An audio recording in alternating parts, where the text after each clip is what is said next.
Incredible Hercules के last episode के अंदर हमने देखी थी अमेडियस जो की स्टोरी को, जिसमें हम देखते हैं कि अमेडियस जो एक अजीबो गरीब बबल रियलिटी के अंदर फंस चुका होता है, जो कि दरअसल उसके खतरनाक किस्म के विलन ने बनाई होती है, जिसका नाम पाइथागोरस डुपरी होता है। लेकिन अब देखते हैं कि वहाँ पे अमेडियस का दिमाग वो काफ़ी ज़्यादा तेज़ है, एक हाइपर कंप्यूटर जितना, और उसी का इस्तेमाल करके वो उसके सारी के सारी इल्यूजन से बाहर निकलता है। और तब जाके उसको इस बात के बारे में पता चलता है कि दरअसल एजेंट सेक्सटॉन जो इतने टाइम से इसकी मदद कर रही थी छोटे छोटे क्लूज के जरिए, वो कोई और नहीं बल्कि गॉडेस अथीना ही थी। और इस सब के पीछे शुरू से गॉडेस अथीना ही है, और इसी वजह से उसने जो है अमेडियस जो को इस मिशन पे भेजा और हरकुलिस से दूर करा था। अब आगे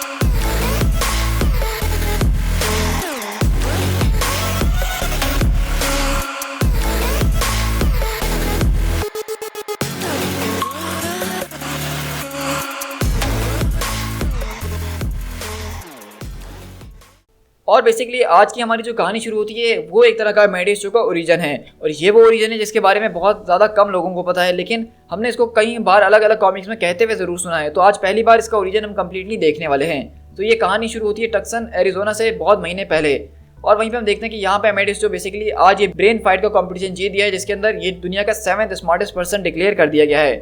और अमेडियस बताता है कि जस्ट 7, मुझे लगा था कि मैं इससे कहीं ज़्यादा इंटेलिजेंट हूँ, लेकिन फिर भी मैं इससे काफ़ी ज़्यादा पम्प्ड अप हो गया था। और मुझे ये बात पता चली थी कि मैंने बहुत ज़्यादा लोगों को इंटरनेट के ऊपर हराया है और मुझे 500 ग्रैंड की विनिंग अमाउंट मिलने वाली है। तो मैंने अपना फ़ौरन से जो है एड्रेस कंफर्म करा जहाँ पे वो मेरे सारे के सारे पैसे भेज सकें, और ये वही था जहाँ पे मेरे पेरेंट्स के साथ मैं रहा था। और दिमाग के अंदर तो मैंने तकरीबन हर एक रुपये को अब तक खर्च भी कर चुका था।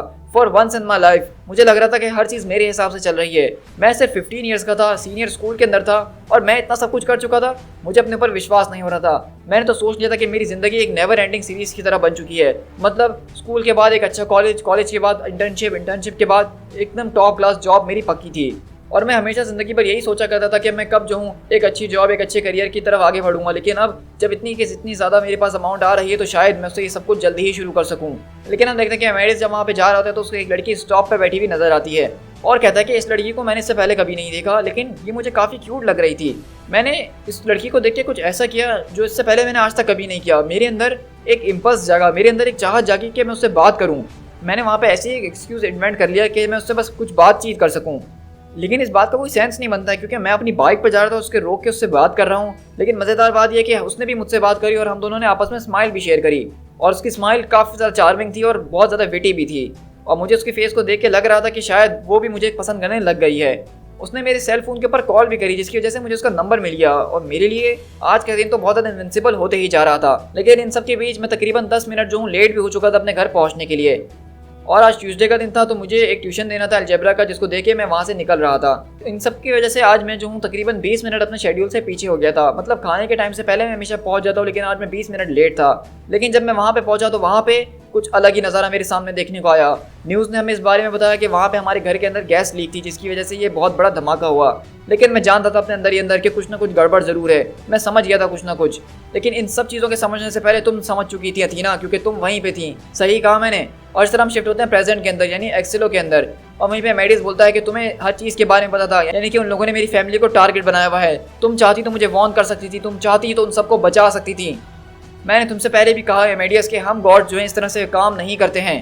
तो वहीं से अमेडियस बोलता है कि जहाँ तक मुझे पता है और मेरा अंदाज़ा है कि तुम लोग बिल्कुल काम ही नहीं करते हो, तुम लोग बेकार हो।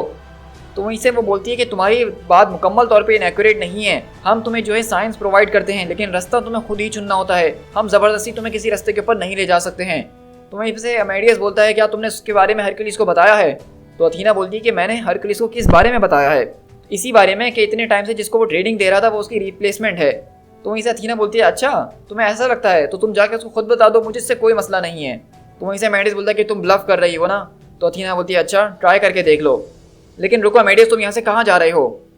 तो वहीं से मेडिस बोलता है कि मेरे पास तुम्हारी इन सारी की सारी पहेलियों के लिए बिल्कुल भी टाइम नहीं है। वहाँ पे नीचे पाइथागोरस डुप्री मौजूद है, वो इंसान जिसने मेरे पेरेंट्स को मारा है, वो जिसको पता है कि मेरी बहन कहाँ है। तो इसलिए आज या तो वो यहाँ से बाहर निकलेगा या फिर मैं जिंदा बाहर निकलूंगा।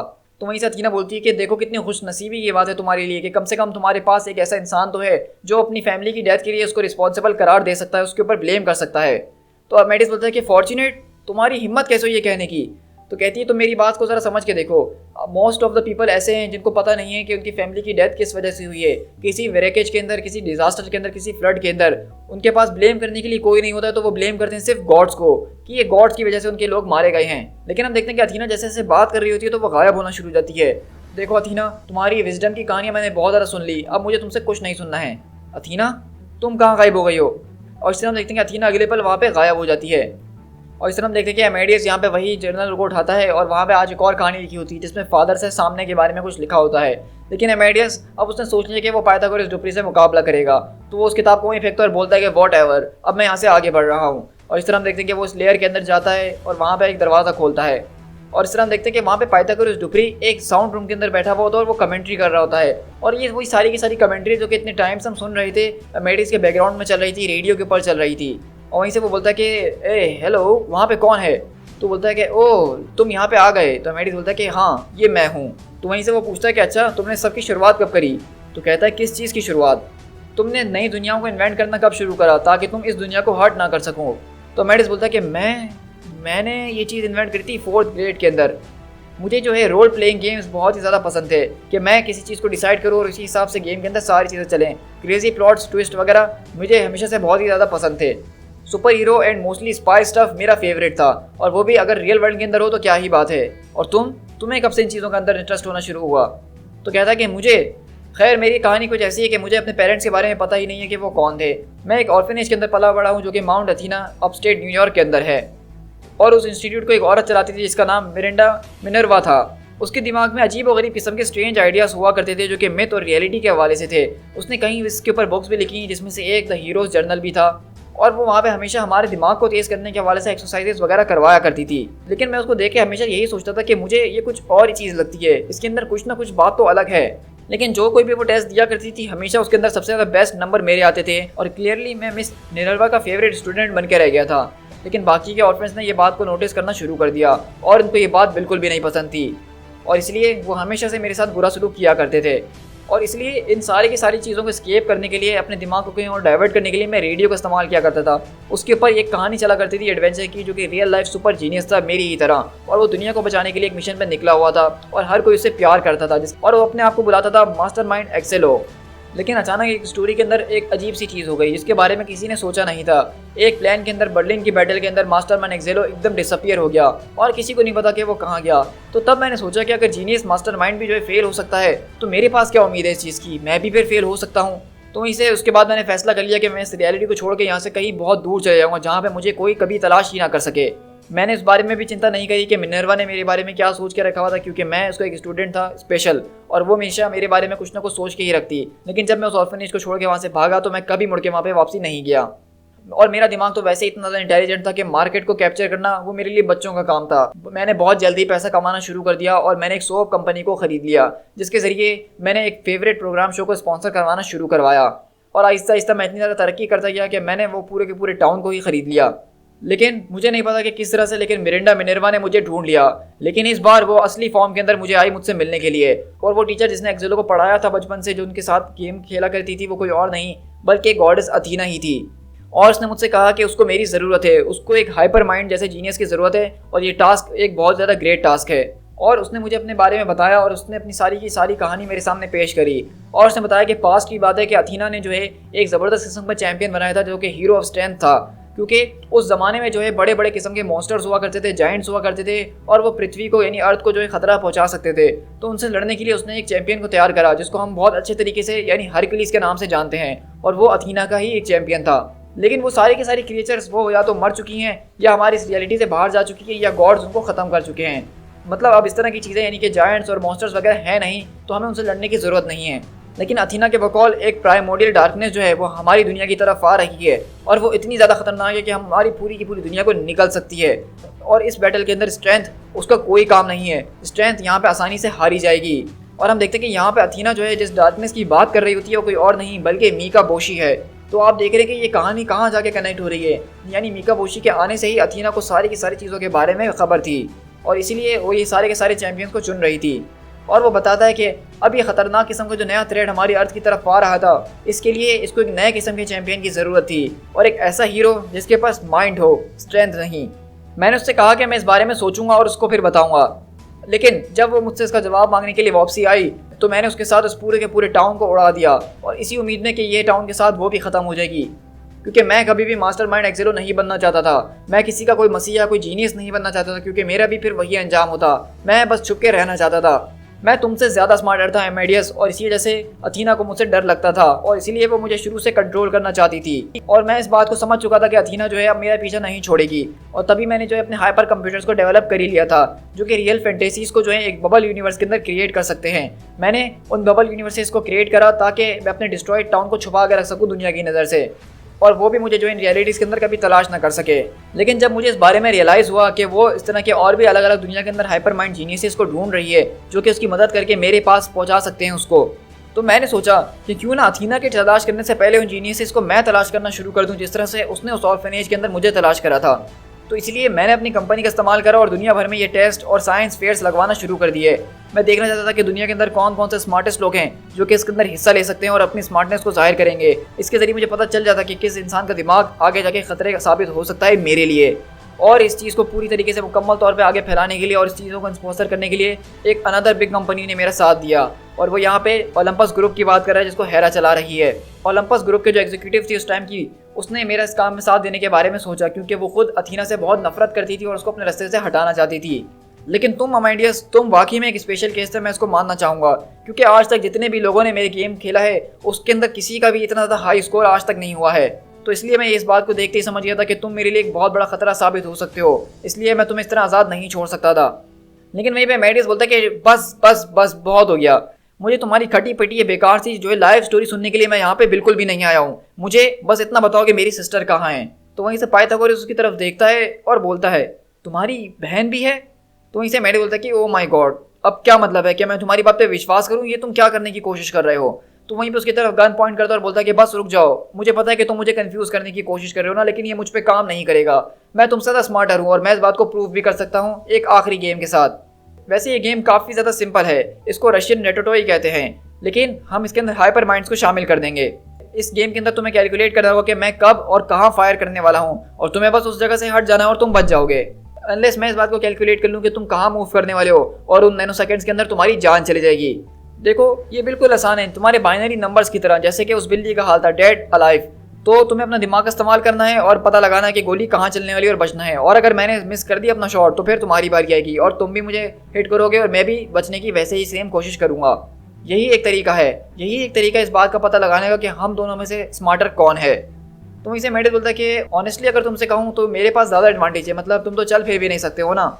तो इसे पाइथागोरस बोलता है कि नहीं नहीं ऐसी भी बात नहीं है, और वो वहाँ पे अगले पल खड़ा हो जाता है और अमेडिस की तरफ गन पॉइंट करता है, और वहाँ पे पाइथागोरस और अमेडिस दोनों अपना हाइपर माइंड इस्तेमाल करते हैं और इस बात को पता कर रहे होते हैं कि कौन जीतेगा और कौन हारेगा। वहीं पर अगले पल पाइथागोरस अपनी गन को लॉक करता है, लेकिन अमेडिस बोलता है कि बस मैं थक गया हूँ। तो कहता है कि क्या मतलब, वेट तुम कहाँ जा रहे हो, तुम ये कर क्या रहे हो? तो वहीं से अमेडिस बोलता है कि देखो अगर मैं तुम्हारा गेम खेलूंगा ही नहीं तो मैं कभी हारूंगा भी नहीं। मुझे अपने जीनियसनेस जो है तुम्हारे सामने शो करने की ज़रूरत नहीं है, ये बताने के लिए कि मैं तुमसे ज़्यादा जीनियस हूँ। लेकिन पाइथागोरस बोलता है कि नहीं ये तुम क्या कर रहे हो, ये नहीं कर सकते हो, तुम्हें ये गेम खेलना ही होगा, मुझे ये साबित करना है कि हम दोनों में से कौन ज़्यादा स्मार्टर है। तो कहता है कि मुझे इसकी कोई परवाह नहीं है कि हम दोनों में से कौन स्मार्टर है, मैं यहाँ पे अपनी बहन मैडी को ढूंढने के लिए आया था जिसके बारे में तुम नहीं जानते हो, तो मैं यहाँ से जा रहा हूँ। तो वहाँ से वो चीखता है, हाँ मैं तुम्हारी बहन को नहीं जानता, लेकिन तुम्हारे पेरेंट्स को तो मैंने ही मारा है ना, तुम मुझे पनिश नहीं करोगे क्या? तो कहता है कि हाँ बिल्कुल, मैं तुम्हें इसके लिए पनिश ज़रूर करूँगा, और मैं पनिश इस तरह से करूँगा कि मैं अपनी ज़िंदगी खुशी से और सुख से गुजारूंगा और इस बारे में भूल जाऊँगा कि कभी ये हुआ भी है। मैं तुम्हें अपनी ज़िंदगी से इस तरह से डिसअपियर कर दूंगा जैसे तुम कभी एग्जिस्ट करते ही नहीं थे। गुड बाय पाइथागोरस, और आज के बाद मैं तुमसे कभी नहीं मिलूंगा। और इस तरह हम देखते हैं कि अमेडियस उसको टोटली यानी कि इग्नोर कर रहा है यहाँ पे और छोड़कर आ गया है। और हम देखते हैं कि ये बात पाइथागोरस से हजम नहीं होती है कि उसका दुश्मन उसको इस तरह से इग्नोर कर रहा है और उससे गेम भी नहीं खेल रहा है, और अगले पल वो बंदूक अपने सर पर रख के अपने आप को खुद ही मार लेता है। लेकिन हम देखते हैं कि अमेडियस उसको यहाँ पे जो है सुकून तो मिल रहा होता है कि उसने अपने पेरेंट्स के किलर को यहाँ पे ख़त्म कर दिया है, लेकिन वो यहाँ पे रोना शुरू कर देता है और अपने आप को संभाल नहीं पा रहा होता है। लेकिन अगले पल हम देखते हैं कि उसकी नज़र एक डोर के ऊपर पड़ती है जहाँ पे कॉन्टिनम लिखा होता है, और जब वो उसके अंदर एंटर होता है तो वहाँ पे एक अजीब गरीब रोशनी आती है और कहता है कि नहीं नहीं नहीं, और वो वहाँ से बाहर निकल जाता है। तो वहीं हम देखते हैं कि बाहर अथीना खड़ी होती है और कहती है तो उसका मतलब तुमने चूज़ कर लिया है कि तुमने अपने पेरेंट के किलर को नहीं मारा। तो कहता है कि हाँ बिल्कुल मैंने उसको नहीं मारा। तो अथीना कहती है क्या मैं पूछ सकती हूँ कि तुमने ऐसा क्यों किया? क्योंकि बदला एक चाइल्डिश इमोशन है और अब मैं अपनी सारी की सारी चाइल्डिश चीज़ों को अपने से दूर कर देना चाहता हूँ। तो कहता है कि मैं अब इस बात को समझ गया हूँ, वो तुम ही थी ना, वो लड़की जिसकी वजह से मैं लेट हुआ था उस दिन, जिसकी वजह से हर एक चीज़ बदल गई थी, वो तुम ही थी। क्योंकि मैं कभी जो है अपने डिनर के ऊपर लेट नहीं होता था और पाइथागोरस इस बात को जानता था कि मैं टाइम पे पहुंचूंगा। वो ये एक्सप्लोजन करवाना चाहता था ताकि मेरी जान चले जाए, लेकिन तुम वहाँ पे बैठी हुई थी जिसको देख के मेरी नज़र रुकी और मैंने तुमसे बात करी, जिसकी वजह से मैं लेट हुआ था और इसीलिए मेरी जान बच गई। तुमने मेरी जान बचाई थी ना, तुमने मुझे बचाया है। तो यहीं से अथीना बोलती है कि नहीं, तुमने अपने आप को खुद बचाया है। तो कहती है देखो पाइथागोरस जो है मैंने उसको अपने काबू में करने की कोशिश करी, लेकिन वो एक अलग ही मॉन्स्टर बन गया। तो इसलिए मैं जब अपना अगला चैंपियन चूज़ करना चाहती थी तो मैं उसको एक डिफरेंट मेंटर के साथ रखना चाहती थी। मैं नहीं चाहती थी कि वो मेरी निगरानी में रहे और मैं उसको मेंटर करूँ, वरना कहीं वो भी दूसरा पाइथागोरस ना बन जाए। क्योंकि जब एज ऑफ मार्वल शुरू हुई, जब इस दुनिया के ऊपर हीरोज आम होना शुरू हो गए और ओडिन का बेटा जो है इन मोटर्स के बीच हीरो बन के घूम रहा था, तो ये सबसे पहला साइन था। मैं समझ गई थी कि अब मुझे क्या करना है। और उसी वक्त मैं जो हूँ ओलंपस पे लौट के गई और मैंने फादर ज़्यूस को इस बारे में बताया कि अर्थ पे क्या चल रहा है, और मैंने ही उनसे कहा था कि हरक्यूलिस को वापसी अर्थ पे भेजा जाए ताकि वो अपने वहाँ पे मिशन को कंटिन्यू रख सके, ताकि हमारे गॉड्स का, ये ओलंपियन गॉड्स का नाम भी जो है इंसानों की मेमोरी के अंदर जिंदा रहे, जैसे थॉर के जरिए नॉर्स गॉड्स का रह रहा है। मैं इसको तुम्हारी किस्मत कहूँ या क्या कहूँ कि प्रिंस ऑफ पावर ने तुम्हें ढूंढा या तुमने उसको ढूंढा, लेकिन मैं इतना ज़रूर जानती हूँ तुम दोनों हुई चैंपियंस हो अलग अलग एजेस के, और तुम दोनों ने एक दूसरे को अट्रैक्ट करा है, जिसकी वजह से तुम दोनों आपस में आके मिले थे। तुमने जो है अपना इनिशियल टेस्ट तो बहुत अच्छी तरीके से पास कर लिया मेडियस, और ये साबित कर दिया कि तुम मेरे चैंपियन बनने के लायक हो, लेकिन अभी भी इस तरह की बहुत चीज़ें हैं जिसके लिए हमें प्रिपेयर करना है। लेकिन वहीं से मेडियस बोलता है कि हाँ तुम्हारी बात ठीक है कि हमें तैयारी करनी होगी आगे के लिए, लेकिन अभी ये चीज़ इंतजार कर सकती है, हमारे पास इससे भी खतरनाक कंसर्न सामने हैं। और वहीं पर अगले पल उसको निकाल के वो कॉन्टिनम का जर्नल देता है। तो वहीं से अथीना बोलती है कि तुम किस बारे में बात कर रहे हो, मुझे कोई आइडिया नहीं है। तो कहता है कि देखो मेरी बात ज़रा गौर से सुनो, ये जो कॉन्टिनम प्रोजेक्ट है जिसको हेरा चलाने के बारे में सोच रही है, ये इसको किसी और ने नहीं बल्कि पाइथागोरस ने ही बना के दिया है। ज़रा देखो हेरा अपना दिमाग खो बैठी है, हमें उसको कुछ भी करके रोकना होगा, इससे पहले बहुत ज़्यादा लेट हो जाए। और हम देखते हैं कि जब वहाँ पे वो कॉन्टिनम प्रोजेक्ट को पढ़ती है तो अथीना बोलती है बाय गाया, हमें जो है हरक्यूलिस को ढूंढना ही होगा।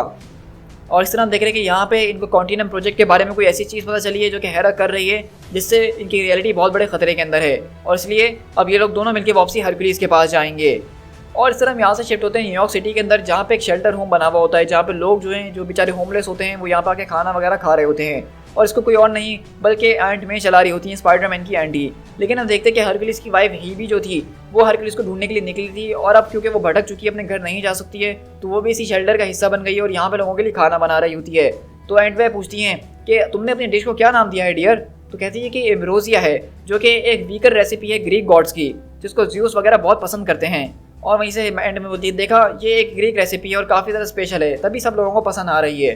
और वहीं से हम देखते हैं कि एक आदमी वहाँ पे आता है और कहता है कि हे मैं, तो कहती है ओ तुम यहाँ पे आ गए हो, मैं तुम्हारे बारे में ही बात कर रही थी, अभी मैं यहाँ पे अपनी स्वीट हेबी को बता रही थी, मेरा एक चाहिए था यंग बैचलर है। तो ये भी हीबी बोलती है कि I don't know Mrs Parker, मैं इस बारे में नहीं जानती, मतलब मैं इस बात को अप्रिशिएट करूँगी कि आपने मेरे लिए यहाँ पे बहुत कुछ करा है, लेकिन मुझे नहीं लगता कि मैं अभी रेडी हूँ किसी को डेट करने के लिए, मतलब मैं किसी के साथ डेट पे नहीं जा सकती इस तरह से। तो वहीं से मैं बोलती है अरे तुम यंग बच्चे आजकल इतनी ज़्यादा टेंशन में क्यों रहते हो, इतना क्यों सोचते हो? जब मैं अपने ज़माने में हुआ करती थी तो खुशी खुशी रहा करती थी, उन सब चीज़ों की परवाह नहीं किया करती थी और ना ही कोई कमिटमेंट होती थी। और वैसे भी अगर तुम इसके साथ डेट पे जाओगी, बाहर निकलोगी, तो तुम्हारा जो माइंड है वो थोड़ा सा फ्रेश होगा, क्योंकि इस वक्त तुम अपने एक्स हस्बैंड की सोचों में घूमी हुई हो, जिसके बारे में तुमने मुझे बताया था, और तुम हमेशा उसी के बारे में बात करती रहती हो। तो बेहतर होगा कि तुम किसी और के साथ जाओ, अपना माइंड फ्रेश करो। तो ये भी आओ मैं तुम्हें मिलवाती हूँ मेरे नेफ्यू पीटर पार्कर से। और अब देखते हैं कि दरअसल एंड में यहाँ पे हीबी को यानी हरक्यूलिस की एक्स वाइफ को जो है पीटर पार्कर स्पाइडरमैन से मिलवा रही हैं। और वहीं से पीटर उसको बोलता है कि चलो अब इस बात को मान भी लो टाइग्रेस, तुमने एक जैकपॉट को हिट कर लिया है। सो गाइस यहाँ पे हमारी बेसिकली अमेडियस और हरक्यूलिस दोनों की स्टोरीज एंड होती हैं। तो आपने देखा कि हरक्यूलिस किस तरह से थॉर के साथ एक मिशन के ऊपर था और अमेडियस यहाँ पे अथीना के साथ एक मिशन पे था, लेकिन इसके आखिर में अमेडियस को ये बात पता चली है कि कॉन्टिनम प्रोजेक्ट शुरू होने वाला है और वो पाइथागोरस ने ही इसके लिए बनाया था, हेरा के लिए। अब वो क्या है और इतना ज़्यादा खतरनाक क्यों है, इसका हमें पता अपने अगले एपिसोड्स के अंदर चलेगा। और अब हम देखेंगे अथीना और अमेडियस दोबारा हरक्यूलिस को ढूंढेंगे और इन सब की तैयारी करना शुरू करेंगे। और वहीं से हम देख रहे हैं दूसरी तरफ हरक्यूलिस की एक्स वाइफ हीबी जो है वो यहाँ पे स्पाइडरमैन के साथ डेट पे जा रही है। तो जब हरक्यूलिस को इस बारे में पता चलेगा तो आपको क्या लगता है कि क्या होने वाला है?